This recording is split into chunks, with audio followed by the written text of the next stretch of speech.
Start करो। ये 10 तारीख को एक मुकदमा दर्ज हुआ था। उसका बैकग्राउंड आप लोग को पता है। पहले 9 तारीख को कुछ सूत्रों से ऐसी जानकारी लगी थी कि मेडिकल कॉलेज संबंधित हॉस्पिटल में से संबंधित कोई केस है जिसमें किसी बालिका के साथ संभवतः दुष्कर्म हुआ है। और जिसको लेके फिर हम लोग ने तत्काल अलर्ट हो गए थे, क्योंकि हमारे पास कोई सूचना नहीं आई थी। उसके बाद हम लोग जानकारी एकत्रित किए। जानकारी एकत्रित करने में हमको फ़ोन नंबर और उसका बालिका का पता, थोड़ा बहुत पता चला, और जिसके आधार पे फिर हमने बालिका के परिजन से बात किया, माँ से बात किया। उनको बोला कि अगर आपके साथ कुछ भी हुआ हो, गलत हुआ हो, बच्ची के साथ कुछ गलत हुआ हो, तो आके हमारे पास रिपोर्ट करें। और उस समय उसको मना कर दिया गया। फिर उसके बाद हमने घर भी टीम भेजी। अगले दिन हमने जब हमें सूचना मिली तो उसके बाद हमने घर भी टीम भेजी और सिविल में टीम भेजी, ताकि किसी प्रकार से निजता और गोपनीयता भंग ना हो। हमने अपनी साइड से उसका पूरा प्रयास किया था, तो वहाँ पे नहीं मिले थे। ये पता चला कि कहीं अपने रिलेटिव्स के यहाँ गए हैं। और फिर हमारा फ़ोन भी उस समय नहीं उठ रहा था, तो हम लोग उस टाइम पे थोड़ा हेल्पलेस हो गए थे कि कैसे अब इसमें हम आगे बढ़ें। कुछ समय बाद हमारा कॉन्टैक्ट हुआ तो ये पता चला कि वो उनकी अभी जो लोकेशन है वो गोविंदगढ़ के समीप उस साइड कहीं पे उनके रिलेटिव हैं। तो जिसके आधार पे फिर हमने उनसे बोला कि आप गोविंदगढ़ रेस्ट हाउस आ जाएँ, और आपकी सहूलियत की जगह भी रहेगी, और हम लोग वहाँ पहुँच के आपका जो भी बयान होगा वो लेंगे। अगर आप जो भी कराना चाहते हैं, जो भी कार्रवाई कराना चाहते हैं, वो करें। तो ये बात बिल्कुल गलत है कि हम लोग की तरफ से क्योंकि फैमिली या पीड़ित या फरियादी कोई भी एफआईआर कराने नहीं आया।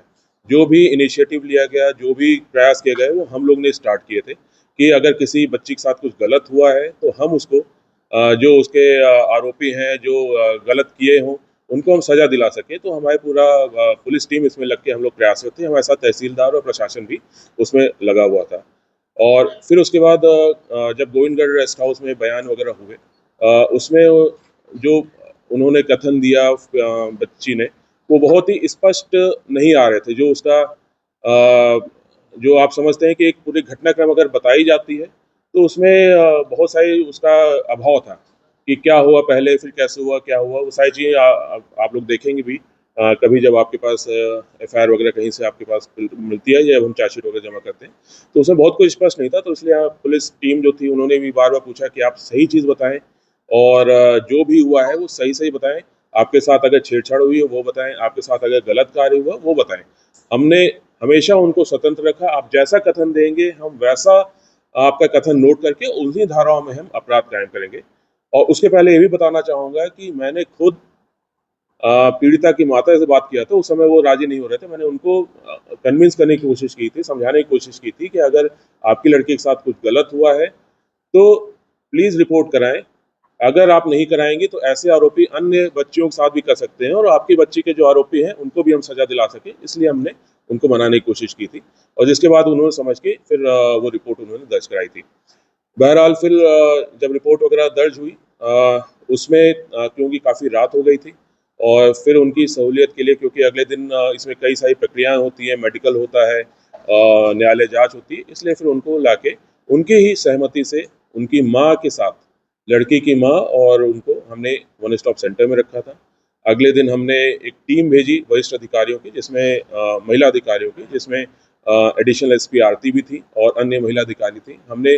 हमको इसी बीच में कुछ जानकारियाँ भी लगी थी बच्ची का कि आना-जाना कैसे हुआ था। जो कुछ हमको सीसीटीवी फुटेज मिले थे कि बच्ची खुद के उससे बाहर निकल रही है।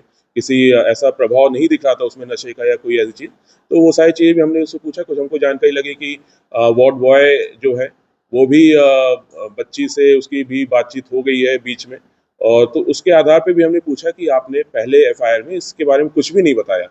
तब फिर उन्होंने बच्ची ने वार्ड बॉय के बारे में उल्लेख किया और ये बताया कि उसने उसको ब्लैकमेल करके बुलाया। तो उस सारी चीज़ों को भी हमने पूरा कथन भी लिया। हमने फिर भी समझाने की कोशिश की, एडिशनल एसपी थी और बाकी अन्य अधिकारी थे, हमने फिर भी समझाने की कोशिश की, अगर अभी भी आपको कुछ भी रिपोर्ट करना है, तो आप हमें बताइए, हम आपके साथ हैं। किसी भी दबाव में, किसी प्रभाव में आप कुछ भी वो सूचना ना दें। तो उसके बाद भी उन्होंने नहीं किया। फिर भी हमने 354 छेड़छाड़ में मेडिकल उतना डिटेल्ड नहीं होता है। फिर भी हमने एक पैनल के थ्रू एक डिस्ट्रिक्ट हॉस्पिटल में हमने पूर्ण मेडिकल कराया होता है। छेड़छाड़ की रिपोर्ट में नहीं होता, फिर भी हमने कि बच्ची हो सकता है अभी ना बता रही हो सकता है कुछ उस दबाव में हो, तो उसके बाद भी हमने उसको जब्त करा। अगर हमको कुछ छिपाना होता है या कुछ हमको वो करना होता तो हम ये सारी चीज़ ना करते। फिर उसके बाद भी हमने जब्त कराया, वहाँ पे भी उसको कोई चोट वगैरह नहीं थी, कोई बाहरी उसको नहीं था और कोई ऐसा इंडिकेशन भी नहीं थे कि इसके साथ कोई बहुत गंभीर घटना हुई हो, ऐसा कोई इंडिकेशन नहीं था। जैसे रेप वगैरह घटना हुई है, ऐसा कोई इंडिकेशन वहाँ से भी नहीं मिला। फिर उसके बाद हमने पीड़िता को न्यायालय में कथन कराए। उसी समय जब न्यायालय में कथन चल रहे थे तब मैं शायद यहाँ पे बाइट दिया था। न्यायालय में कथन में भी पीड़िता ने सिर्फ छेड़छाड़ की घटना बताई है और उसमें कुछ उन्होंने ये भी बताया कि कुछ उसके फोटो थे जो मॉर्फ करके उसने उसको ब्लैकमेल किया, जिसकी वजह से वो महेंद्र के ही नाम पे छेड़छाड़ घटना, और बाकी जब वापस आ रही थी तो 2 अन्य लोग के द्वारा छेड़छाड़ की घटना उन्होंने बताई थी। और लेकिन जब बाहर निकल के करीब आधे 1 घंटे बाद पीड़िता ने फिर गैंग रेप का उसमें हमको बताया और उन्होंने ये भी बताया कि हमने न्यायालय में भी यही कथन दिया जो हम मीडिया को अभी दे रहे हैं, और जब हमने न्यायालय के कथन देखा तो उसमें मात्र छेड़छाड़ का दिया था। अब न्यायालय में तो किसी का दबाव रहता नहीं है, क्योंकि वहाँ माननीय महिला मजिस्ट्रेट होती हैं जो कि पीड़िता से खुद ही पूछती हैं, खुद ही समझती हैं और पूरा जो भी घटनाक्रम पीड़िता बताती है उस हिसाब से उसको लिखती हैं। उनको कोई चीज़ और सवाल पूछने होते तो वहाँ पूछती हैं, तो उस कथन में भी कुछ नहीं आया था। बहरहाल फिर मीडिया के सामने पीड़िता ने बताया और आपने देखा होगा कि वो कथन जो उन्होंने उस दिन दिया था, उनके परिजनों ने दिया था और आज की कथन, उसमें बहुत अंतर आपको दिखे होंगे। उस समय उन्होंने बताया था कि जब वो महेंद्र से मिली थी तो महेंद्र उनको कमरे में ले गया और फिर वहाँ पे 4-5 लोगों ने गलत कार्य किया और कई जगह उन्होंने बताया कि मुझे ध्यान नहीं कौन व्यक्ति है गलत कार्य करने, और फिर कई जगह उन्होंने 4 बताया, फिर उसके बाद 5 लोग का नाम लिया। तो वहाँ पे भी एक है। फिर आज उन्होंने बताया कि जब महेंद्र से मिलने के बाद वो जब वापस जा रही थी तो बेहोश हो गई और उसके बाद फिर 4-5 लोग ने गलत कार्य किया, एक रूम में ले जाके उनको ऐसा महसूस हुआ और उसके बाद फिर उनको फिर वापस रोड पे छोड़ दिया गया और उसके बाद उनके जब आगे गई तो उनके फैमिली और सब लोग मिले। अब आपको ये भी बताना चाहूँगा कि जो टोटल हमारे पास, क्योंकि ये एविडेंस बहुत अच्छे हैं, पूरा जो वार्ड से लेके जो पूरा जहाँ पे पीड़िता गई है, ये पूरा एक रिहायशी हॉस्पिटल या कमर्शियल एरिया है, तो हर जगह कैमरास और सीसीटीवी हमारे पास थे। हम निजता की वजह से उन सबको नहीं प्रदर्शित कर सकते, वो सारी चीज़ नहीं कर सकते, लेकिन आपको एक छोटा सा आंकड़ा ये बताना चाहूँगा कि टोटल जो पीड़िता है उसने वार्ड से लेके और जो मंदिर है जहाँ पे बेहोश हुई थी वो करीब 2.8-2.9 किलोमीटर है। और वो जो है करीब 1:12 पे रात को वार्ड से निकली हैं और 1:41 पे उस मंदिर के पास बेहोश हुई हैं। तो आप बताएंगे कि करीब 28-29 मिनट होता है।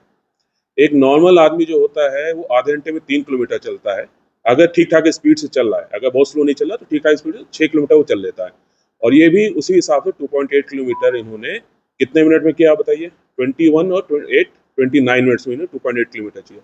तो कहीं से भी बीच में जाके रूम में ले जाके गैंग रेप होना और वापस उस रोड पे छोड़ना, ये कहीं से भी टेक्निकली लॉजिकली संभव नहीं है।